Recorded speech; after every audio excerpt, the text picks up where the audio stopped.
This is where we hold them. This is where we fight.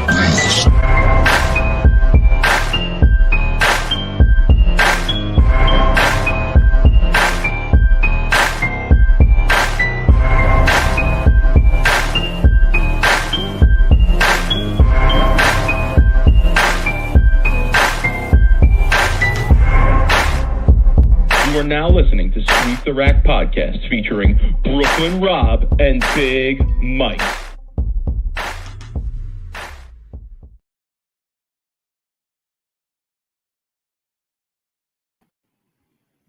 Rob, what's good, homie? Yo, I feel like I need to get some Monday Night Football intro. You're waiting on Monday night, I feel like we needed that. Yeah, I got several texts asking why no show yesterday? Why a show tonight? I'll explain. You explain, because I'll explain. Yo, we're ready. I had probably my busiest weekend ever in my adult life. I'm not even joking. So my daughter had two soccer games, league soccer games, conference soccer games for this soccer league she's playing in. Now, some people are going to think this is nuts, but this is not a youth soccer podcast, so I'm not getting into it. You're just going to have to deal with the information I'm giving you here. But she had two conference soccer games. One was in New Hampshire, Portsmouth, New Hampshire, and the other one was in South Hamilton, Massachusetts. Okay, so at the same time, one of my best friends in the world, the Weasel, was getting married in Burlington, Vermont. Wait, hold on. If you have a friend named Weasel that's getting married, I think there's hope for the rest of us single guys. It's his second marriage, too. Well, ex-wife is definitely the one who gave him that name, no? No. This is a name that dates back to high school. And while it's a negative nickname, it does not say anything negative about him. He's actually one of the best guys in my life. Amazing dude. Shout to my guy, JK. I don't want to use his name on here, but yeah, so his nickname is the Wheeze, and he was getting married this weekend. So I had to give him an RSVP in May, Rob. Okay. So I RSVP'd yes to the wedding for me and the wife, figuring, me and the wife will go up to Burlington, Vermont. We'll make a weekend of it. They were having a welcoming party on Friday. Then the wedding was on Saturday. Then they were doing a brewery tour on Sunday. I was like, I'm in for all this. Yes. Then my daughter joins this soccer team. Okay. Schedule comes out. Find out this weekend is huge travel weekend. We got to go to New Hampshire and Massachusetts. All right. So I figured things out with the wife. We put our heads together. We came up with a plan. And here's what I ended up doing. On Friday afternoon, after working all day, I drove about 7 hours up to Portsmouth, New Hampshire. We stayed in a hotel there Friday night, me and the fam. We woke up on Saturday. We went and I rented a car for the wife and kids for the day. We all went to the soccer game. I went to the soccer game dressed in my suit, ready for the wedding. So at halftime of the soccer game, I departed from Portsmouth, New Hampshire, and drove 3 hours to Burlington, Vermont. Arrived just in time for my guy's wedding. Saw the wedding, celebrated a little bit, had dinner, dropped off a card, showed some love to everybody, and then did an Irish goodbye and bounced on them.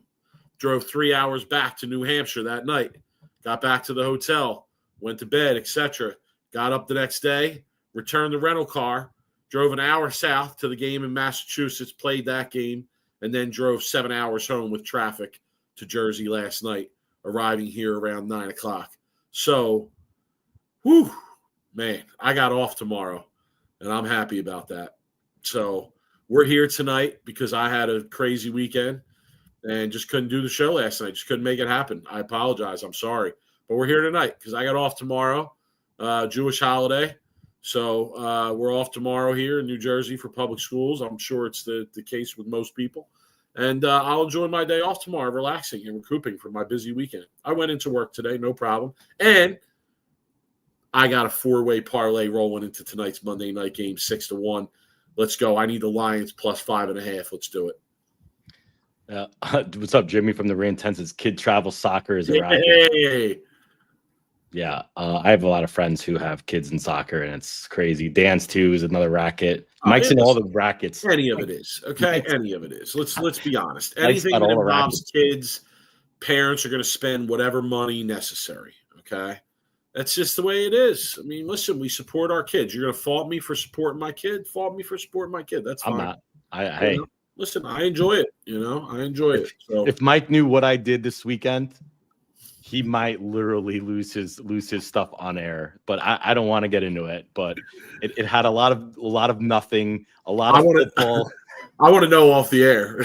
I want to know off the air what you're talking about.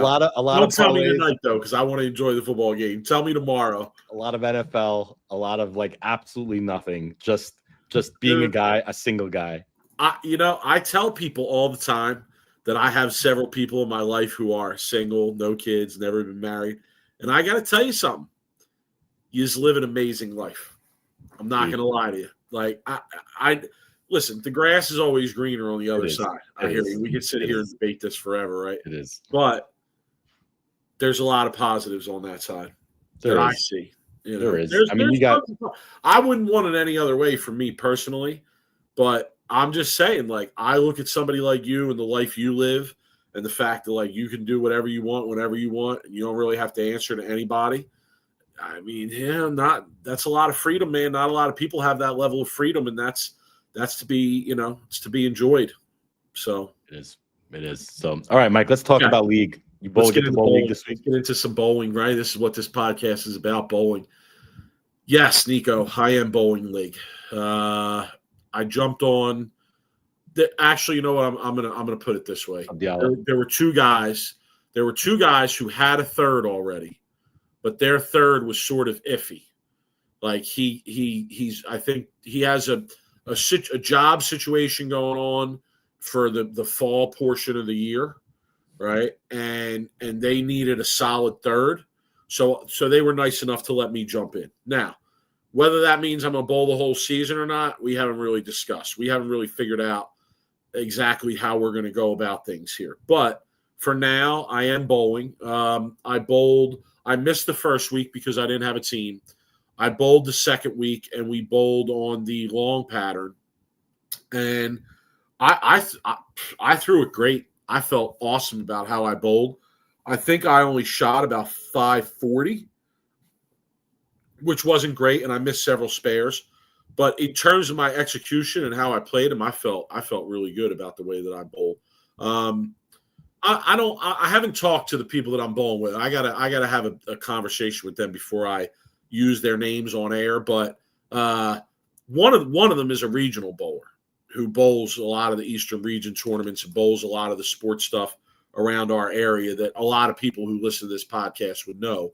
And they were nice enough to ask me to bowl. These two guys know each other. They work together in the same industry and on the same job sometimes. And again, they just knew that I was looking to bowl and they needed a solid third, so they were nice enough to let me jump in. And I'm going to rock with them for as long as I can. I don't really care who I bowl with, what the standings are, what I win or lose. Listen, I'm there to bowl on something challenging. Challenge myself in this game that I enjoy playing on a regular basis once a week. I wish I could get out and bowl more tournaments. As a matter of fact, what was going on right around the corner from where I was staying, Rob, and I didn't even know until I got home last night and was on social media kind of clowning around a little bit. The High Hopes event was in New Hampshire this weekend. Sean Rash was there. A couple other high-level pros were there. There was a little tournament there. Had I known that, I might have actually I probably couldn't have because I was going to Vermont for the wedding, but I would have loved to have taken my stuff and popped in and bowled a squad or two. It's a fundraiser. It's a fundraiser tournament / pro-am event that they have up in the Northeast every year. So, I'm bowling. I shot like 630, 640 the first week I bowled. I then had to miss last week Shout to Greg Tack, who subbed for me. Thanks for subbing for me, Greg. I had to miss last week because I had back to school night for my job, so I had to go to that. I can't justify missing that to go bowl league. So I'm back this week, and I'm back for almost every week after this. So I'll have a league report. In fact, I don't want to say too much, but I'm trying to create some content around my league bowling. We'll see how that goes. We'll see how many teams are in the league. 10 teams are in the league. 10 teams. And where is it at again? This is at Bolero Strathmore. And how far is that from you? It's about 25, 30 minutes from my house. It's pretty far. It's bowl league. It's all back roads though. It's all slow, mostly slow speed limit back roads. Like I don't have to take any highways or anything to get there at all. So it's a pretty easy ride. And it's listen, it's your typical Bolero center. It's like teenagers are running the place. It's madness, like lanes breaking down left and right. You never know whether the pattern's going to be correct or not, and it's a mess. But look, they gave us a spot. There's 10 teams. There's 30 guys. 30 guys is decent, though. I mean, it is, and like I don't know. I've learned so much over the few years that I've been trying to keep this thing going. That I think one of my big takeaways from the experience would probably be that if you're going to run something sports shot related, it probably has to be singles for the time being. Just because it's so hard it's hard enough to find people that want to bowl in that environment, let alone people that want to bowl with each other in that environment. So because a lot of people in the bowling community are not open to bowling with whoever, right? Like a draft style league, for instance. Okay, I think that would work in a sport environment, but outside of that, it's not going to work. And a lot of guys are not open to doing a format like that where they're asked to bowl with somebody that they really don't know or aren't familiar with at all. So I don't. Yeah, that's again. I think maybe we would have been better off if we made it a singles league, and made a handicap and found other ways to kind of keep people interested in it in a singles format. Even if it's a regular, you have to show up every week type thing. But yeah, I'm happy it's still running. I'm going to say this.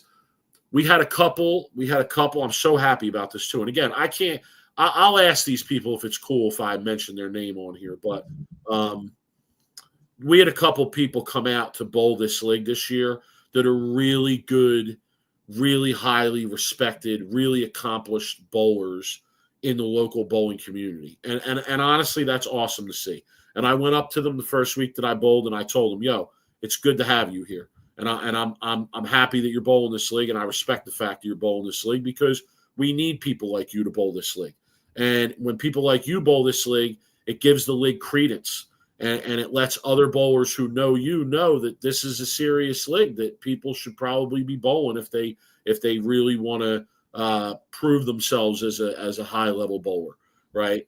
You actually, Rob, it's funny. It's such a small world, bro. One of the people knows you and your brothers better than they know me. And I introduced myself and was like, hey, I'm Mike, and nice to meet you. And yeah, right away I went to, I do a podcast with Rob, and I know that you know his brother real well. And the person was like, oh my God, oh, you know him? Oh, yeah. So like, it's just the way it is in the bowling community, right? So it's cool to see that. I'm glad that we have some of the people that we do. I guess another one of my big takeaways is that it's always the less experienced bowlers that are more willing to come out and try this sports stuff. And I think that speaks volumes, bro. Yeah, I think it's important. And we've talked about this a lot. You don't see the 225 guys who are competing for County Bowler of the Year. They ain't here bowling this league. The Hall of Famers? The Hall of Famers? They ain't here bowling this league. They ain't.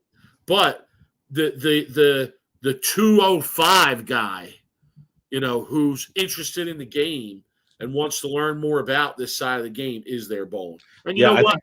I respect that. I know, Mike, we've talked about this so many times, but it's important for those 205, and I'll put this in like a range. It's important for those like 170 to 200 bowlers that come bowl sport league for them to get better, because I from my experience, even the last sport league I bowled here at Via Linda in Scottsdale, there was a couple of bowlers that physically were talented. They could throw the ball. They, would make they were okay with spares, but they didn't know how to play the lanes correctly, and nobody was showing them how to play the lanes correctly, and they would just keep shooting just bad score after bad score, and you could tell the frustration after 4 games on that without understanding. So I think it would be beneficial for the sport in general.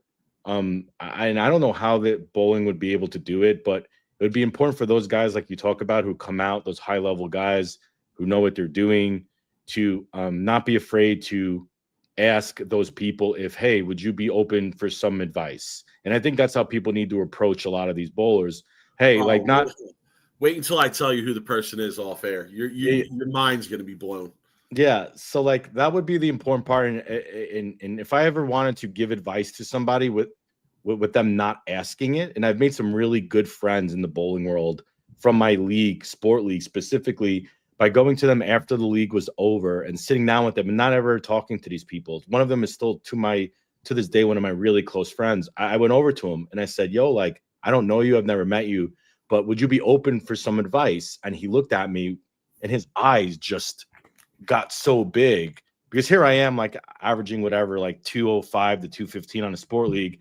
And they're like, oh yeah, I would absolutely like love that. And I helped him out and I gave him advice, and we became good friends. I gave him balls, we'd practice, and he got better and he wanted to keep bowling. And I think that's the important part. I mean, imagine like thinking about myself as a golfer, like, and having approached by someone who's a scratch golfer, like let's just say Ronnie Russell, who's a scratch golfer, came over to me and asked me, hey, could I show you something about your swing? Or I mean, how open would you be to that? Of course. Yeah, I want to get better. So I think it's important though, that you ask that person, hey, like, do you want advice? Because some people will just say no, and you don't want to like come off as also like a know-it-all or somebody like that. But yeah, it's important that these people get better when they're bowling sport leagues, or else they're not going to come back, is the bottom line. Yeah, I told you before that I don't even ask. I don't even ask. I just don't offer the advice. I did it the first week I bowled. You're sitting here telling the story. I'm thinking, man, Rob's describing me.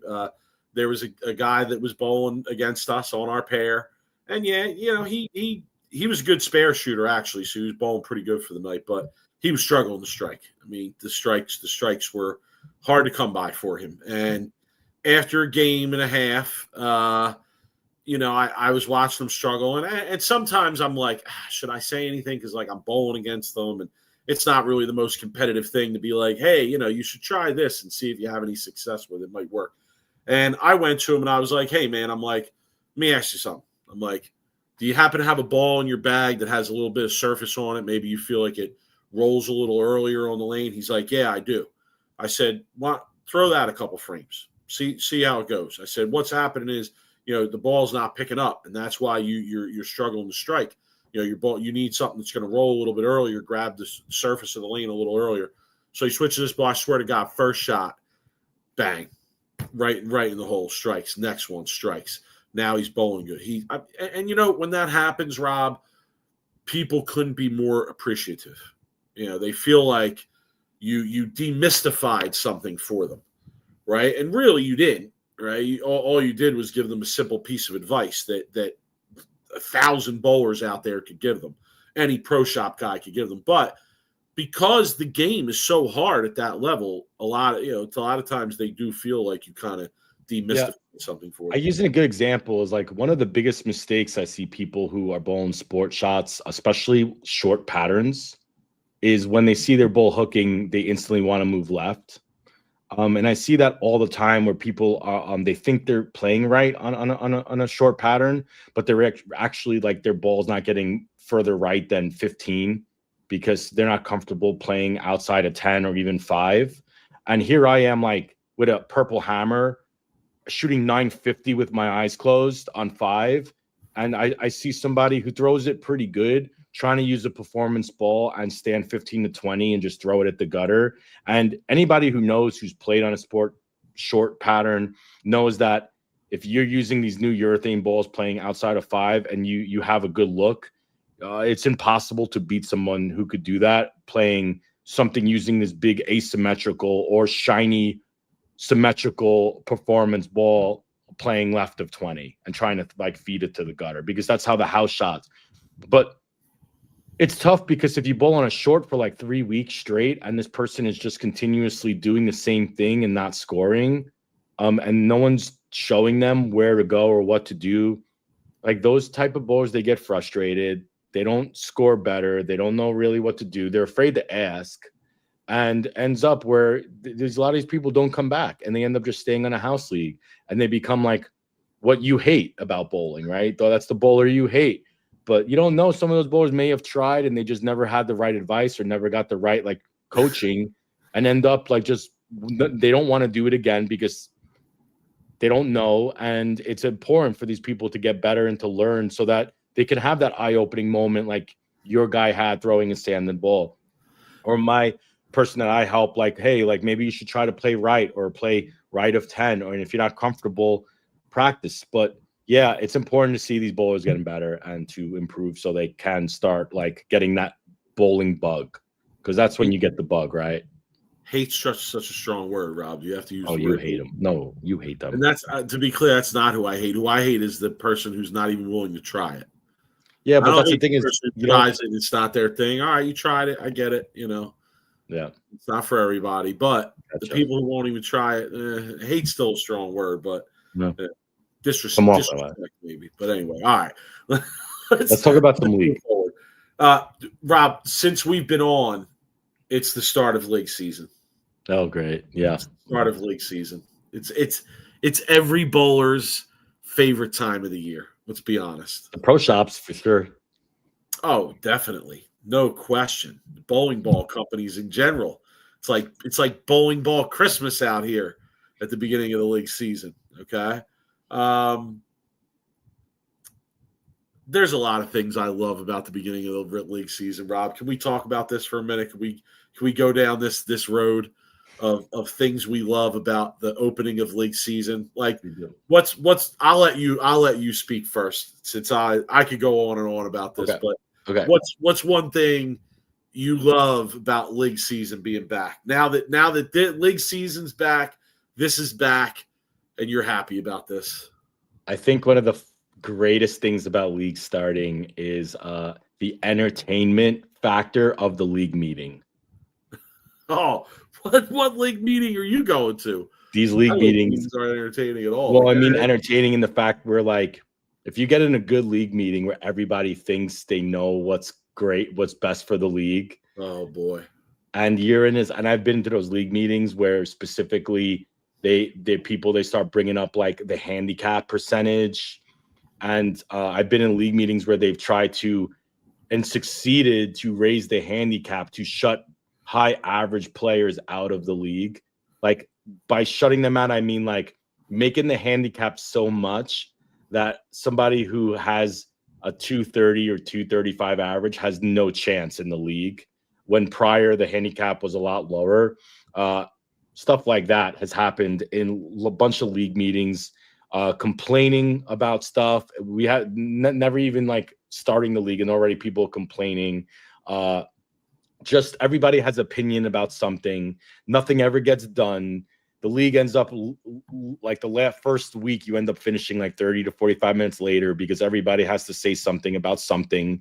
And then, you have like your Mr. X's and your people who think they're like the mayor of the league. You always have those bowlers who think they're the mayor, right? They walk in, they think they're the best in the league. They're the most popular. They talk to everybody, whatever, and they have opinion. And then people start fighting and arguing.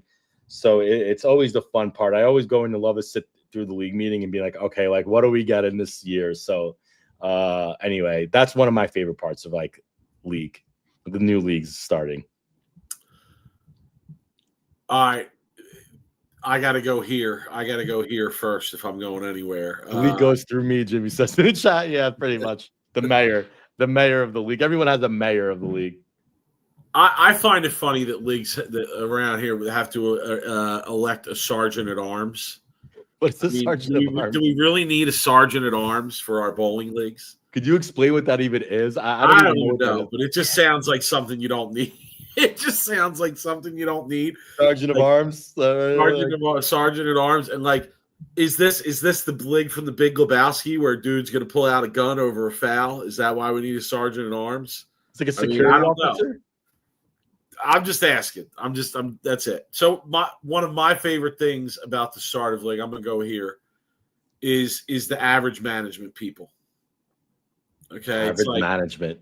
because let's be honest, whether people are doing average management or not, if they don't whack them in the first 4 weeks, what are they going to say? What else are they going to say? They're going to say, yeah, I'm just watching my average. Mike I'm says not- in it. Mike Worm, I hope I'm saying your last name right. Worme. There's always that one crotchety old guy in the league that is opposed to raising league fees, even $1. Always, dude. It's just like that with the USBC sanction fees too. It is. I was going to say, there's always the person who doesn't want to. Why we got to pay that sanction fee? They don't even give out 300 rings anymore. You always get that comment, right? Awards. They always bring up the awards when they end up. Meetings are gold. Now that you bring it up, that was a good point. But my average management people, shot 623. Why did can't my average that high, Henry wants to know, Big Mike, would you bowl against Walter left-handed? No. No. I don't want, it's Walter Ray, bro. I would bowl against Walter Ray, period. I'd bowl against him lefty and I'd smash him. I would smash him through the See, well, that's why I said no, because if you beat him, he's lefty. Kind of disrespectful, I feel. I know. You're disrespecting the GOAT. I know. Right? And then if you don't beat him, you suck because you beat you. Oh shit, he's the GOAT. He could have beat you left-handed anyway. You're in a lose-lose bowl in that match. Plus, the guy was not only world-class #1 bowler, he was also world-class #1 horseshoe pitcher. So, like, somebody with that level of hand-eye coordination is going to be half decent lefty, no matter what. So, yeah, I'm good. I'll take a hard no on that. It's a good question, though, Henry. I like that. So, average management. Go ahead, Rob. My favorite part of starting a league is you always have those two league bowlers maybe that are on your team or bowling the league. The one guy practiced all summer, like literally worked his butt off, practiced drill bowling balls, and can't break 500. And then you have the one guy in league who didn't throw a shot from his last, and when he finished on the last fall league, didn't bowl for 4 months and then shoot 700. And the teammate who practices just like ready to like throw himself over a bridge on the way home from league. So you always get those people in league who always are bragging about how much they practice and how great they're going to be. And they just struggle. And then the one guy who doesn't throw a ball for like 4 months and then just absolutely destroys them. See, I feel like the majority are the people who haven't bowled for 3 months. Yeah. And they're always open to tell you, haven't thrown a ball in 3 months. Just in case they don't bowl good. It's like everybody's got an excuse. Yeah, everybody's got to build an excuse. The one thing that I learned when I moved to Michigan, and I learned this because this wasn't a thing in New York City when I grew up, and when I moved to Michigan to go to college, I learned that there were like bowling seasons because Michigan, it's so bad in the winter there, the weather, that people bowl in the winter.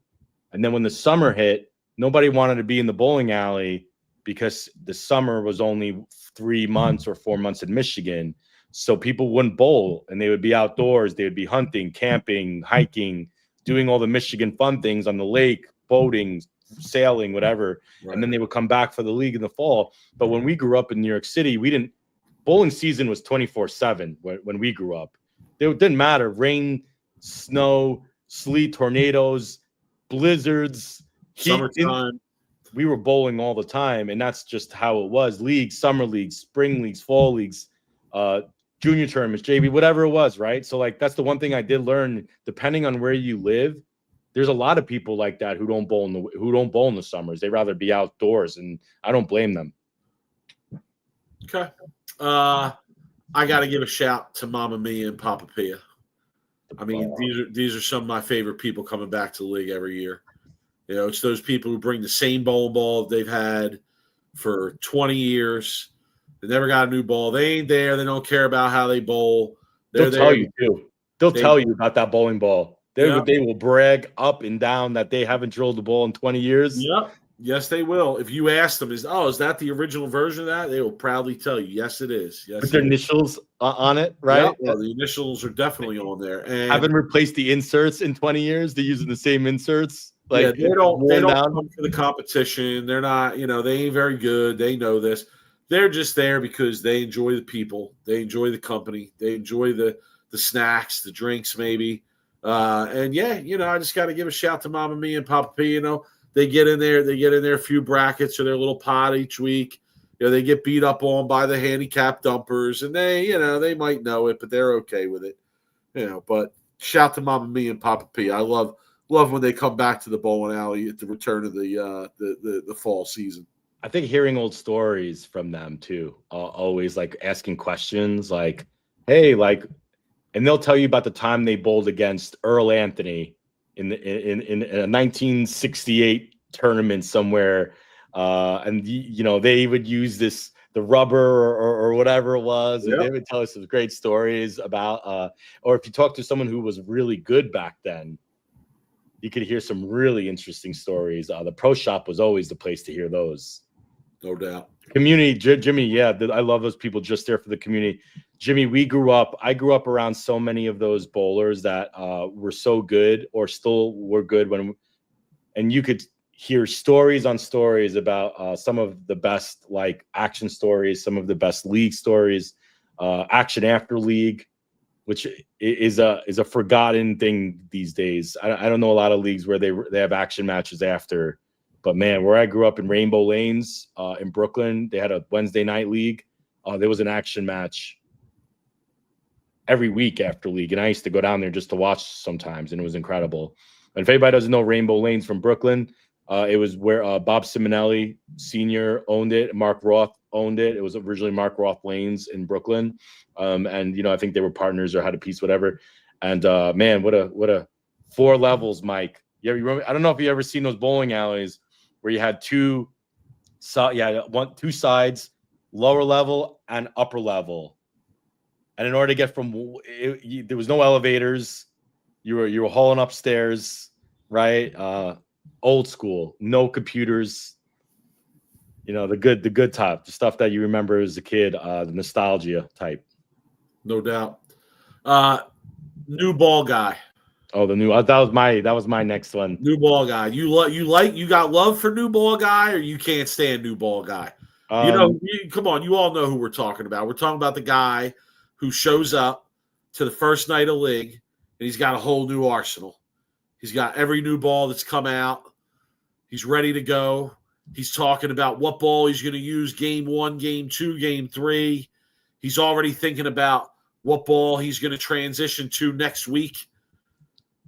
You got love for this guy, or you got no love for the new ball guy? I got love for new ball guy in a sense that new ball guy keeps the pro shops in business, and it's good for that specific part of the business, the industry. It keeps the bowling ball companies in business, which we want to see them be in business. I don't want to see a big bowling ball company go out of business. We want to see the pro shops in business, so we want to see them get their money, right?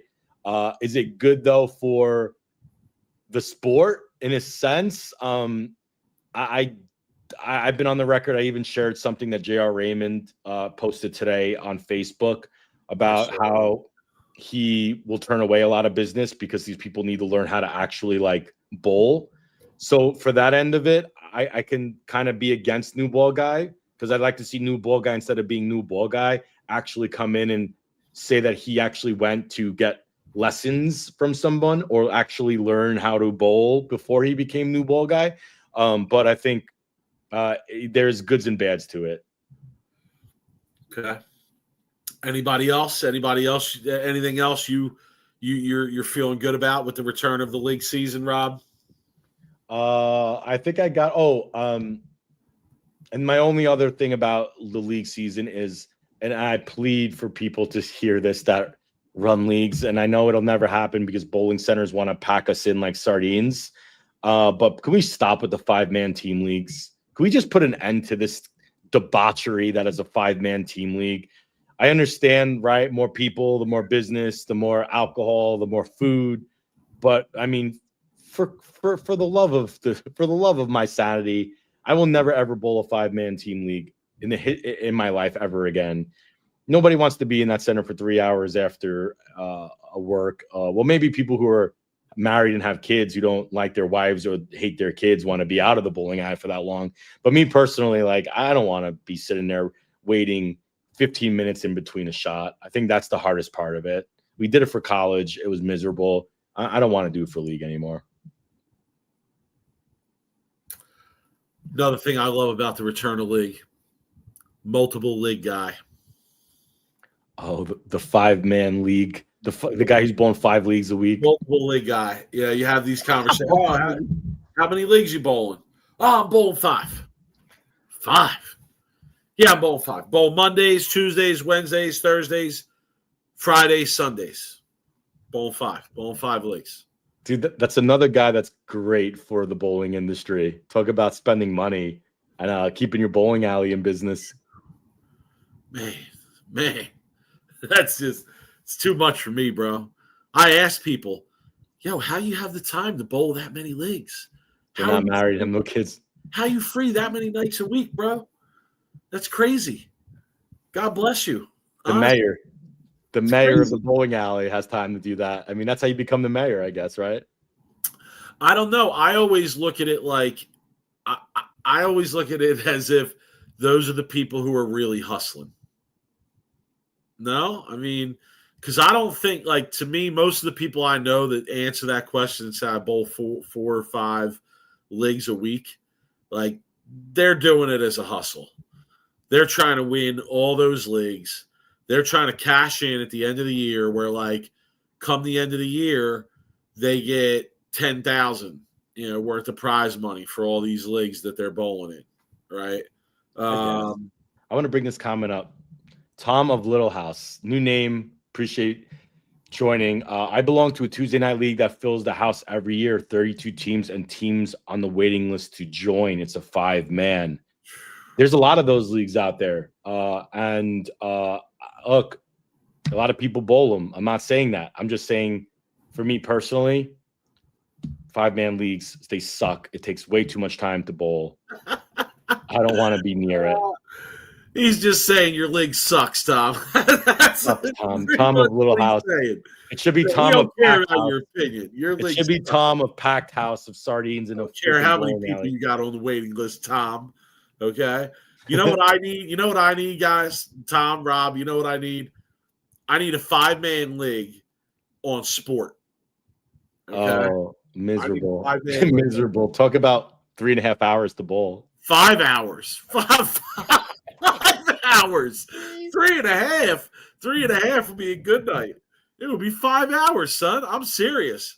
I mean, everybody taking 2 shots, guys frying out, people going out to the car for multiple ball changes. I mean, it'll get wild, bro. It'll get wild. Victor says he bowled in a 5-man 40 lanes at Bolero Monday nights. Never, ever again. You know what that reminded me, Mike? Reminded me of bowling a World Team Challenge.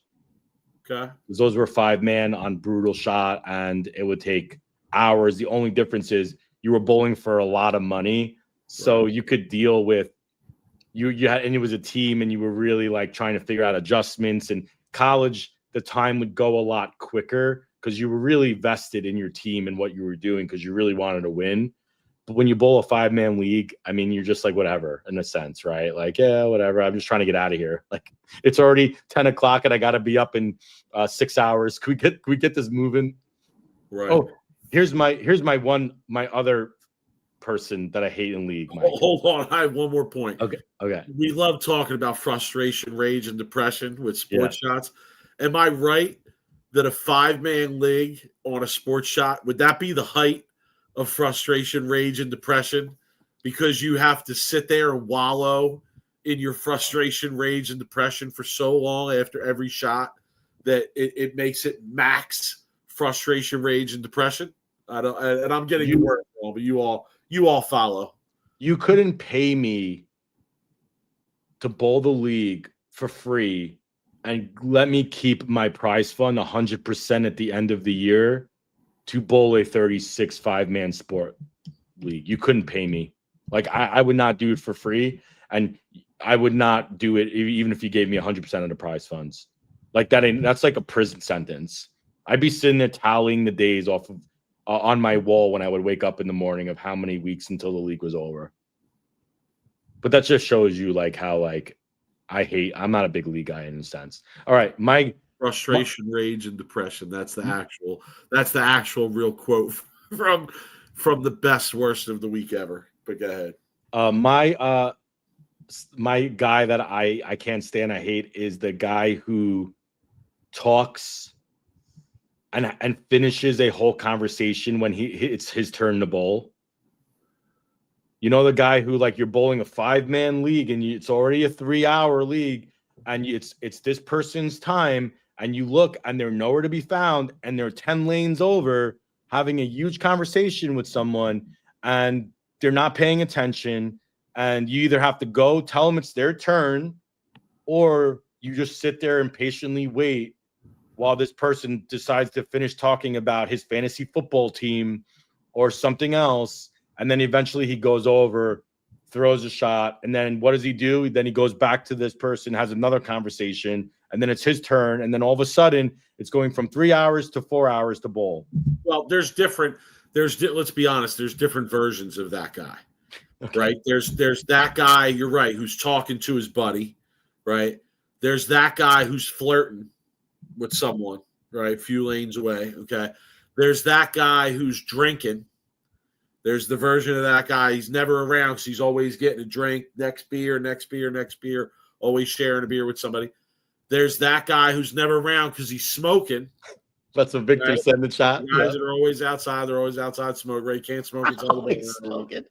There's that guy who's never around because they're checking everyone else's scores, right? There's the hustler who's in the back looking at 3 brackets that he's in. Who's got what? There's that guy who's never there because he's eating.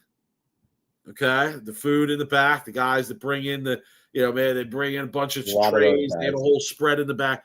So, like I said, there's numerous versions of that guy. But you're right. That is a guy at league that comes back every fall, right? So, yeah. Yeah, or the one other guy that I couldn't stand is when I used to bowl league is the guy where he would always show up with like 1 minute left in practice. And then he would complain why he bowled a bad game the first game. And even on a sport league, that's even like twice as bad. Like, if you're going to bowl a sport league, you better be there when that light turns on, because you're going to need every minute of practice, especially after you get past the age of 35. Because you need I need 20 minutes to warm up, let alone 10. And then on top of that, warming up and trying to find a shot, like, I'm trying to find a ball, I'm trying to find this. Like, house leagues, you might be able to get away with it a little bit. But if you're going to bowl with me on a team and there's money involved and you want to win, like, do not make it a habit of consistently showing up late to practice. Like, I get it, shit happens where you might once in a while, but not every week. That's my issue with every week. I don't know, Rob, is this guy legit, or is he they changed the shot guy? John in Sant Andrea. Hey, John. Welcome, John. New name. Welcome. Don't take us too seriously, John. We're kidding around. He says Bolero houses in the Dallas-Fort Worth Metroplex appear to have recently changed oil for this league season. We get maybe one decent game, and the next 2 are dry. Throwing my weakest stuff and still too much. Is that a guy who comes back every league season too? So here's the thing: is like changed guy. Here's the thing: is like I understand John, because these balls they're making, these new balls, the newest and greatest, latest, performance balls are just getting stronger and stronger. Like, they're just consistently making these balls really strong, and a lot of the bowling centers, I don't think, are putting enough oil out to hold these high performance balls, right? And it's like, I feel like sometimes the bowling centers the Boleros might cheapen up when it comes to putting the oil down because it costs them money. And not only do they put out less oil, but they don't run the air conditioners. And it just makes bowling a living hell because all you could do is drill these strong balls, and then there's no oil, and then you're just kind of trying to keep the ball in the lane at some point, then you end up like standing so far left. But yeah, I think it could be an issue just the way they're making the balls these days. There's a lot of comments about this Bolero oil. Tony Campagna saying they have their own oil now. Knowing Bolero, it's probably cooking oil. Bro, the same oil they use for their chicken wings. They're probably Boleros are probably like funneling gas out of cars. They're going literally in the parking lot to get the oil. No, it's way more likely that they're taking the used oil from the fryers, straining it, and then putting it in the lane machines and running that down the lane. It's some good old Crisco. So John says that he's a wheelchair bowler, and on wheelchair bowler, you can't generate a lot of ball speed being in a wheelchair, right? So I feel like they need to put more oil out for the wheelchair bowlers too, specifically if you're bowling in a league with a lot of people like that are in wheelchairs, and like it's so hard to generate ball speed. One of the best wheelchair bowlers in the country used to bowl out of my area in Fountain Valley. And I don't know his name, but I used to watch him practice, and man, he was so good. He would just be able to stand on and just hit his target every shot. And I always just looked up to him because I know how hard it probably is to be bowling with like in a wheelchair, right? So yeah, no doubt. Shout to you, John. Shout to you for sticking with it, man. Welcome to the show. It's the first time we see your name in the chat. Tony, I know. That's why I took what you said very seriously. I know. And it's you're saying you left Bolero. I hope everything's good. You got some juicy stuff? Mike. What? What's up? Let's get Tony on. Tony, you want to come on and talk Bolero? You got some juicy stuff about being He knows. We would have him in a second. No question. But yeah, listen, that's why I said I'd take your word on that.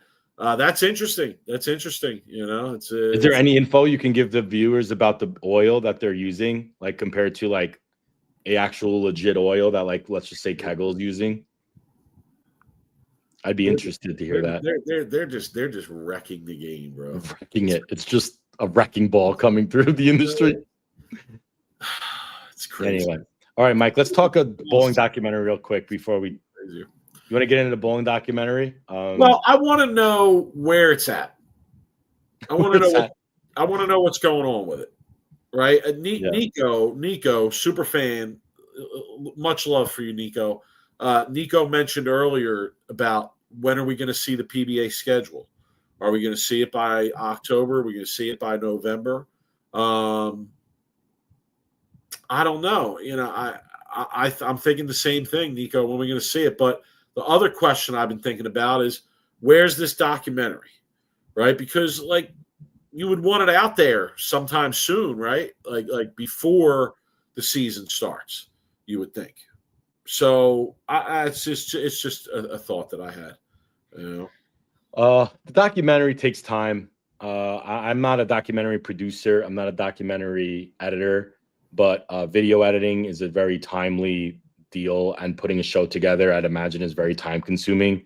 I did hear or remember talking to the producer, whatever, of the documentary, and said that I think it would be sometime out in 2026, like spring. So that's kind of, I think next year we'll start to see some, maybe hopefully an advertisement or something, maybe talking about a trailer or whatever. I think the timing on stuff like this is important. You know, like you really, if the PBA season is going to jump off in like February, ideally you would want that documentary to air somewhere in the November, December, January range, right? To air it as the season's going on doesn't make a lot of sense to me.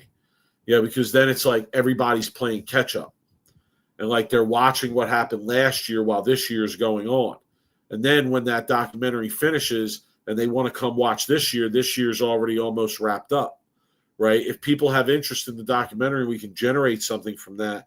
You know, we kind of want that to roll into the tour season, right? So, yeah, that's why I've been thinking about it. That's why I've been asking that question. But, listen, I hope they put something out, regardless of when it comes out.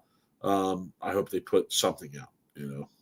If real quick, a few minutes I want to give to this. If you were the head of production and making this documentary, like what route would you go? So, and I asked this question because if anybody watched, there was a documentary that just came out on Amazon Prime a few months ago, and of course I watched it because it was about the New York Jets and the players and their lives outside of the football field. So essentially what the Amazon Prime did is they took about 5-6 New York Jet players, some of the best players, some of the kind of secondary players, and they had wives that were essentially either got married or pregnant. And they would follow around the wives as much as they would follow around the players. And they put this documentary together about it. And being a fan, I watched it. And I was actually very involved in it because obviously I'm a big fan. But I thought they did a really good job connecting the players to the fan, right? And the background and giving them a glimpse of their private life, how they live during the season, when they're not in the season. So it got me thinking, like, how would you want to do this, Big Mike? Because I kind of feel like this is a good opportunity to do what I've been talking about for years and actually maybe trying to build some kind of outside connection with these players than just seeing them bowling on the lanes. Well, we already know, or I already know. I don't know if this is public knowledge or not, but what they did is they chose a set of players to kind of follow and tell their story throughout the year, which to me makes sense. I mean, I would probably do something very similar. Now, if hindsight is 2020, and obviously we already know how the PBA season ended, some of the storylines I would want to tap into from this last season would be oh God, I can't remember. I can't. The name is escaping me right now. I feel so terrible. The foreign player who won the title. There were 2 foreign players who won titles at the World Series of Bowling, right? But one was a rookie. Yes, who was that? Ong was the last name. Yes, I forgot. Okay, yeah. I don't have it in front of me. I the 4 names were, it was hard this year. I'm sure someone in the chat knows. That would be one of my main storylines. As tough as it is, Really? like, yeah. Well, I mean, that was one of the bigger stories of last year, right? Yeah, but this I'm not new face on tour rookie, comes out of nowhere, World Series of Bowling, which is, featured for the international aspect, and he wins, right? And he wins in dramatic fashion, and he wins in dominating fashion from the qualifying, and Nico was just asked about Player of the Year, Rookie of the Year. No, we ain't gonna talk about it because there ain't much conversation. Player of the Year is EJ. Rookie of the Year to me has to be Darren Ong. It has to be because he was the only, he won. He won that title, and I mean that was an amazing win. So that would be one of my main storylines. EJ Tackett would be one of my main storylines, obviously. And outside of that, it's tough. So El Matty D. There weren't too many other storylines I felt like from last. I think my perspective is different than yours in this. And El Matty D wants to see about Tang and Jesse. I think that's old news in a sense, but you never know when that might pop up again. I think Nico just put a comment about not giving it to Ryan Barnes, Rookie of the Year. But look, talk about documentary. He says, how can you give it to a guy that only bowled the World Series? Because he won. So he won, Hoss. What's the most important measurement out there? Titles. Wins. Okay? Wins. Who wins Player of the Year? The person that wins the most. Okay? I'd have to look at the numbers. A guy I'd have to look at the World Series. So I'd have to look at the numbers and put it in front of me. I didn't even think about Rookie of the Year. It really doesn't. I think Rookie of the Year is a kind of in my opinion, this could be a hot take. I think it's kind of a lost award anyway. You only get like a little handful of rookies that are bowling anyway out there. I think as a documentary, like if you're forget being the production company, think about it as the PBA's point of view. If you're putting a documentary together, you want to focus on, yes, maybe some of the best in the world, but I think you want to do a more focus on guys like, I would love to be able to focus on guys like Ryan Barnes, Cameron Crowe, young rookies, and maybe some of your like super seasoned veterans, right? And you want the fans to be able to build connections with guys who you might see on TV for the next 10, 15 years, like Ryan Barnes, right? And then you might want them to build connections with guys who are in their prime, like EJ Tackett, Kyle Troop, and then maybe obviously your big name superstars. But I think I would rather see some of the young first, second year players that like Ethan Fiore, right? I think is somebody you're going to see on TV a lot more than you're going to start seeing guys who are starting to go a little bit past their prime, right? Like I personally rather see a Ryan Barnes, to be honest with you, than maybe see somebody like a Bill O'Neill or a Dom Barrett or guys who are now in that kind of age range that are kind of going a little bit past that prime, right? So yeah, I mean, you want the future. You want to spotlight the future. You want to build that connection with the future, the younger crowd, the younger audience. You want to build that connection because I think that's where the PBA needs to do a better job. And that's why a lot of bowling is not in the Olympics. And I don't want to get into that conversation, but a lot of that was because of the relations of the younger audience that the PBA doesn't have. Yeah, those are all fair. I would put Rash in that category. Nico's arguing with me in the chat. A few things, Nico. Okay. Number one, yes, you're right. That might be one of the only years where somebody won one title and one player of the year. Okay. I would say in response to that if I'm correct, that year's voting might have been the closest vote in PBA history. Okay. That's number one. Number two, that same season, if I'm correct, Rash made like 6 shows. Okay. He made 2 major shows and he won one of them that season. So yeah, like, okay, if you're gonna point that out as the anomaly season, then go ahead, man. What is that supposed to mean? Yeah, that doesn't mean anything to me. It actually bolsters my point that I made. So I'm not getting into it. Okay. Are we ready to move on? You muted yourself. Okay.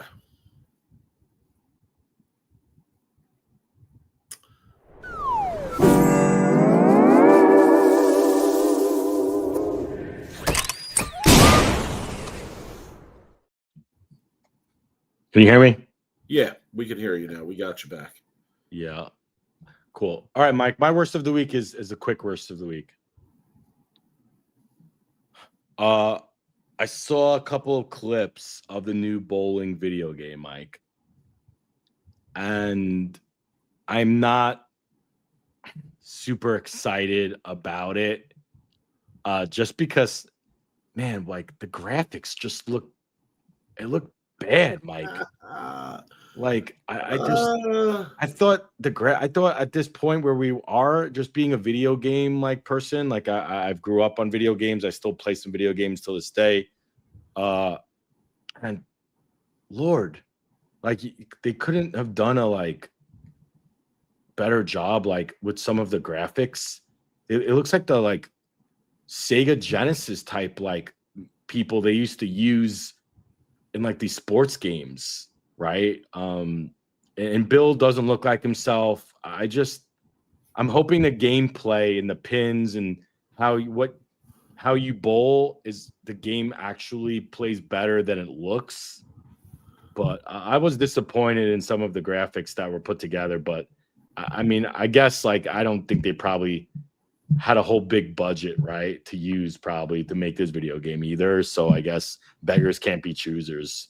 Like, I guess I'm just be excited for just a bowling video game. Fair enough. It's funny though. I saw the same thing. That's a good pick. Nice job, Rob. My worst of the week this week is just some random post that was suggested to me from social media. So I'm sorry to target this person. I don't even know who this person is. But Wayne Arthur. Wayne Arthur. It says Wayne Arthur is with Jimmy Ryan and 13 others. Okay, I have to give Wayne Arthur worst of the week this week. Here's his post. Are you ready? Just curious. How many people would be interested in a second shift league on Friday nights? Start at 10:30, 11 p.m. 3 or 4 person teams. Bowl on the burn. Let me know what you think. Wayne, I got an answer for you, bro. No one. No one's interested in a second shift Friday league starting at 11 o'clock with 4 people bowling on the burn. No one. No one, bro. Oh, my God. Talking about league guy, right? Is Wayne a league guy? Is that Wayne is a 6-day-a-week, 1-day double shift league guy. Yes, he doesn't is. want to go home. Like, Yes, literally, like. Yep. All right, you ready to wrap this up? Yep.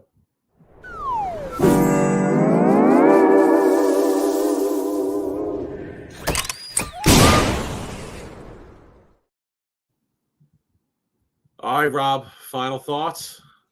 Yeah, I don't really have anything bowling related. I just know that it's the week 3 of the NFL season, and I'm ready for the season to be over already, so we could start on the 2026 regular season and go through it all again. So the benefits of being a New York Jets fan is unbelievable. How I still put time and effort into watching this just tragedy of a freaking sports team every year for the last 44 years of my life. It's just an absolute and utter disgrace and tragedy to be a New York Jets fan. Nico says his final thought is LBC Clash for the Duke Saturday, and it's only airing on YouTube. Am I correct? They took it off of the network television this year. Someone's taking a big dookie on YouTube on Saturday. Oh, that's too funny. Oh my God, we're so childish. It's terrible. It's terrible around. When they were giving the dookie, when we went on that whole rant about taking a dookie. Reminds me of the South Park episode about when someone took a crap in the urinal. But I mean, the guidance counselors go around going, "Who took a dookie in the urinal?" What? Does Bolero do anything right? I mean, their chicken tenders are pretty good. Point me in the direction of something that they've pulled off seamlessly. Like no problems, no errors. It's as good as it could be. There it is. Okay. I mean, come on. Yeah. Oh, anyway. All right, Mike, what do you got for us? I don't know, though. If I'm around, maybe I'll actually check that out. I can picture myself getting suggested that on We YouTube. bet on it? Yeah, right? Right? Oh, my goodness. Oh, geez, Louise. That is all right, Mike. What do you got? Honestly, you made me forget my final thought. I had my final thought, and you made me laugh with your Dookie comment, and I have forgotten my final. All right, thought. Mike's brain just took a Dookie for final thought. So yeah, we're gonna wrap up. Mike, go ahead, finish this up so we can watch some Monday Night Football. Yeah, absolutely. I got a parlay roll, and I need the Lions plus 5.5. Let's go. You all know what to do when I say this. You all know what to do. If you're watching this live, you need to go and put your bet in on the Ravens right now to win by more than 5.5 because that's it's not happening. The Lions aren't going to cover. Okay. All right. So hit us up on social media. He's at Brooklyn Rob 11. I'm at the 2 on 5th. We do most of our discussion on X. Merch. InsideBowling.com. Content creators. Sweep the rack. Use the code Patch Pirate. Save 15%. We get your merch. We got some new shirts up there, and we got some new shirts coming in the works. We enjoy everybody jumping in with us. We appreciate it. It's Monday night here. Football's on. We appreciate you all joining with us. We're glad we were able to get the show in this week. Rob, I assume we'll be back next week My schedule's pretty good, I would imagine. Yeah, I'm good this weekend. Next weekend, I'm not going to be. So we'll probably try to get a show in this weekend. Maybe there'll be some news in the bowling world. Oh, okay. I remember what my final thought was. I want to give this too. I remember what my final thought was. We discussed the start of league. What we did not discuss was the start of these travel leagues. The travel leagues have become very popular out here in the Northeast. There's 3 of them. There's 3 big ones. Most of the people that bowl them, they bowl all 3. Okay? The seasons are like simultaneous. I know. Here's my question, is my final thought. Is that the direction we're going in? Like, are traditional leagues eventually going to like go out and we're going to mainly be dealing with these expanded travel leagues? Like, there's going to be these different brands of travel leagues all over the country, and maybe like your UBAs will be like your biggest because they were the first and most well known, but then you're going to have other offshoots of those pop up in other places, right? Where somebody says, well, I'm going to do this on my own before the UBA comes in and gets this market or whatever. Yeah, I think about that. Yeah, I don't know. I don't have really opinion on that because I never really thought about it. I mean, that's my final thought. When we were kids, we pretty much bowled a travel league. I mean, it was JBT.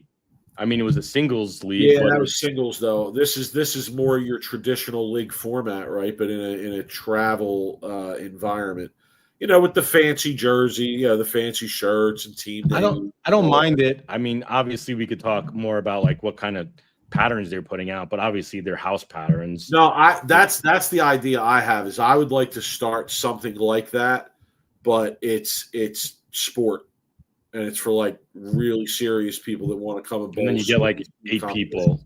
Yeah, I was also going to ask you at some point, I forgot about this too. Would you, and this is a quick question, we don't have to get deep into the discussion, would you be open to a 5-man league that's Baker? No.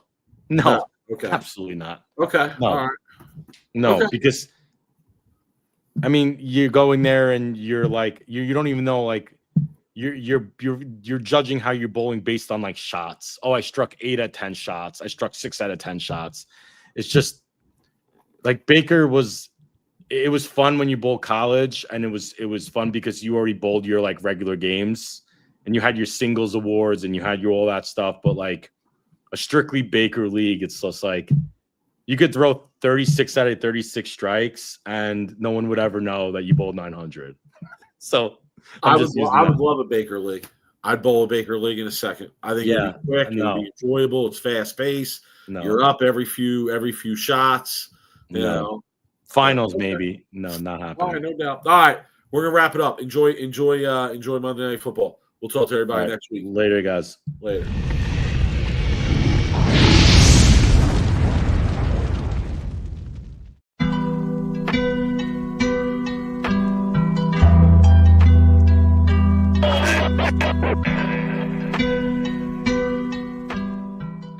You are now listening to Sweep the Rack podcast featuring Brooklyn Rob and Big Mike.